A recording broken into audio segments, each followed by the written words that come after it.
Why is it that in Pakistan's entire 77-year history, the most powerful people never seem to end up behind bars? Welcome to today's Explainer. We're going to be taking a hard, data-driven look at exactly that question. I'm here to impartially break down the meticulous research on this topic. No political commentary, no hot takes, just looking purely at the historical and institutional facts. Okay, let's dive right into this, because this is wild. Think about the number 0. In 77 years of Pakistan's existence, 0 generals, 0 feudal lords, 0 billionaire politicians, and 0 media tycoons have ever served a full prison sentence for crimes against the nation. Literally not a single one. It's a staggering statistic, right? It absolutely demands an explanation. So the big question we're looking at in this explainer is, why do Pakistan's elite always avoid prison? And to figure that out, we aren't relying on opinions. We are strictly looking at the evidence, court records, historical archives, and hard institutional data to uncover exactly how this systemic phenomenon operates on a structural level. Here is our roadmap for today. First, the historical pattern. Second, the architecture of impunity. Third, the psychology of acceptance. Fourth, the Islamic perspective. And finally, a framework for change. All right, starting with part 1, the historical pattern. You see, this lack of accountability isn't just some random glitch in the system. It's a completely predictable pattern. Let's walk through just a few high-profile cases. Back in 1979, Prime Minister Zulfikar Ali Bhutto was executed through what's widely considered a judicial frame-up, yet the orchestrators faced absolutely zero accountability. Then, in 1988, General Zia dies in a mysterious plane crash. No one was ever convicted. Fast forward to 1999, General Musharraf suspends the Constitution, which is high treason, yet he lived out his days in comfortable exile. And of course, in 2007, Benazir Bhutto was assassinated in broad daylight, and after over a decade and a half, not a single person has been convicted of actually ordering her murder. We're talking massive, nation-altering events here, but they all share one common outcome: complete impunity. Now, what's really interesting is what happens when we look beyond assassinations and coups and focus on everyday corruption. When we look at the data from the National Accountability Bureau, or NAB, out of 12,000 formal inquiries, a whopping 94% resulted in no conviction. 94%. And that tiny 6% sliver of convictions, well, those were overwhelmingly your lower-ranking officials and mid-level bureaucrats. So the data essentially proves a very simple rule. The higher you sit in the hierarchy, the safer you are. Moving on to part 2, the architecture of impunity. So here's the thing we have to realize. This system isn't actually broken. You know, a broken system produces random outcomes, but this system produces highly predictable, class-specific impunity because it is meticulously engineered to do exactly that. The research identifies 5 specific structural mechanisms that protect the elite class. These range from how judges are appointed by those in power, all the way to elite network solidarity. Let's break a few of the most impactful ones down. Let's drill down into what's called the revolving door of investigation. Basically, whenever a massive scandal breaks, the government creates a joint investigation team or special commission. But these bodies are just formed to create the illusion of justice. They're basically a sponge. They absorb the media pressure, they quiet down the news cycle, and then the actual findings? They're quietly buried, classified, or just weaponized against political opponents. The cycle literally just repeats itself. And this perfectly illustrates the deeper economic and social shields at play here. For instance, consider land immunity. Because of archaic laws dating back to the British Raj, just 2% of families legally control half of all agricultural land. Then there's the military-civilian bargain, where a massive military economic footprint implicitly restricts what civilians actually dare to investigate.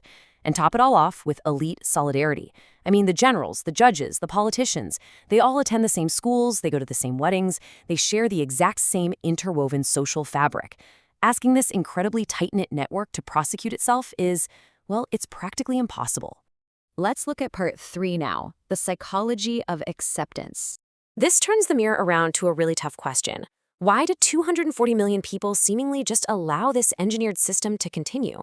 The answer starts with something called learned helplessness. It's a psychological concept pioneered by Martin Seligman. Basically, when a population repeatedly watches the powerful get away with everything, while their own protests achieve absolutely nothing, they adapt. In Pakistan, this shows up in the everyday phrase, kuch nahin hoga, which means nothing will happen. And it's crucial to understand this isn't just apathy. It's a totally logical, rational adaptation to a deeply hostile environment. And building right on top of that helplessness is the savior complex. Because ordinary citizens feel so individually powerless, they end up outsourcing their agency to a single messiah figure who promises to come in and fix everything. But, as you can probably guess, a single person simply cannot fix a structurally engineered system without changing the actual underlying architecture.